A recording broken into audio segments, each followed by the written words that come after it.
वक्ता के रूप में हैं, संगठन सचिव राज्य के, और अपने छात्र जीवन में भी साथी अपने प्रधान रहे हैं। तो साथी से निवेदन करूंगा आजकल के हालात के ऊपर और रिटायर्ड कर्मचारी संघ के बारे में भी साथी जानकारी दें। आदरणीय उद्यम सिंह जी।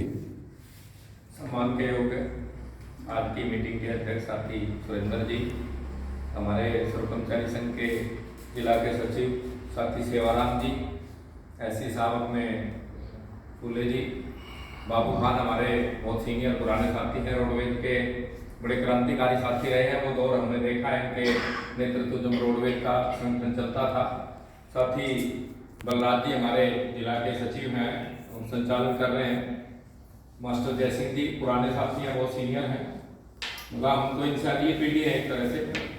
और हमारे जिला टीम के सुबह सिंह मंडान और राणा जी हमारे करनाल ब्लॉक के प्रधान है। वैसे तो ब्लॉक के प्रधान है करनाल के उद्यम सिंह जी, लेकिन जिला टीम का ही पार्ट है एक तरह से आज के लिए।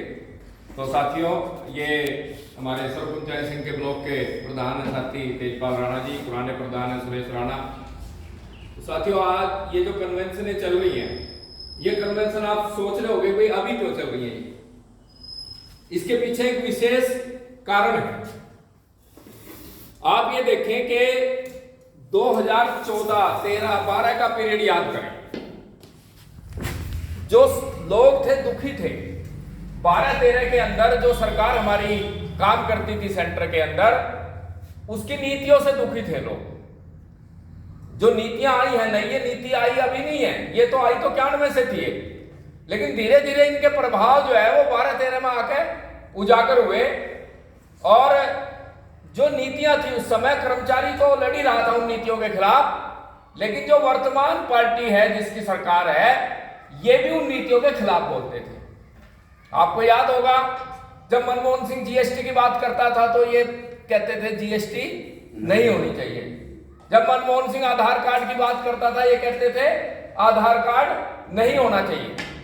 लेकिन जैसे ही इनको सत्ता मिली, जिन नीतियों को मनमोहन सिंह, जो कि अर्थशास्त्री थे, पढ़े लिखे थे और वर्ल्ड बैंक के बंदे थे, वो आपको पता है, वर्ल्ड बैंक के भी वो अधिकारी रहे हैं, वो उन नीतियों को उतनी गति से चला रहे थे कि देश की जो जनता थी उनको सहन हो जाए। क्योंकि जैसे जो शासन तो पूंजीवादी है, सबको पता है। पूंजीवादी उसमें क्या होता है, जो कर्मचारी है, मतलब एक तो ये मैं कहना चाहता हूं, जैसे हम बात करते हैं ना, मजदूर क्या है, श्रमिक क्या है।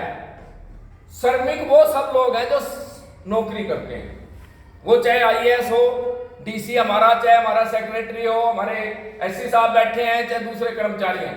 श्रमिक का मतलब ये है जो श्रम को बेचता है। अब वो किसी का मैनुअल हो सकता है, मान लो आपके डिपार्टमेंट के अंदर कोई उसका काम कर रहा है, क्लास 4 में है, वो मैनुअल वर्क करता है। कोई क्लर्क का काम कर रहा है, लिखने का, उसका काम है। कोई लेक्चरर है हमारा, वो लेक्चर दे रहा है, दिमाग का काम करता है। जो अधिकारी हैं, लेकिन सब क्या है, सब उस श्रम को बेचते हैं। तो एक तरह से श्रमिक और मजदूर हम सारे हैं। आज 1 मई का प्रोग्राम हुआ है। 1 मई को क्यों मनाते हो आप? क्योंकि 1 मई 1886 से पहले वर्किंग कंडीशन क्या थी नौकरी करने वालों की? वर्किंग कंडीशन ये थी कि कोई काम के घंटे नहीं थे। आप लोग कितने सालों से मनाते हो ना, सुनते हो ये बात, कोई काम के घंटे नहीं थे। 12 घंटे, 15 घंटे, 18 घंटे आदमी से काम लिया जाता था। इस बात के विरोध को लेके ये आंदोलन शुरू हुआ था 1886 में, जिसमें बहुत सारे लोग शहीद हुए। कुछ लोगों को बाद में फांसियां लगाई गई। उनकी याद में हम वो 1 मई मनाते हैं। लेकिन उस 1 मई के बाद हुआ क्या? क्योंकि मांग क्या थी? मांग ये थी भाई 8 घंटे काम, 8 घंटे आराम और 8 घंटे मनोरंजन, सामाजिक काम। उसको मांग को लेकर वो आंदोलन हुआ, बलिदान हुए। उसके बाद क्या हो गया? काम के घंटे फिक्स हो गए।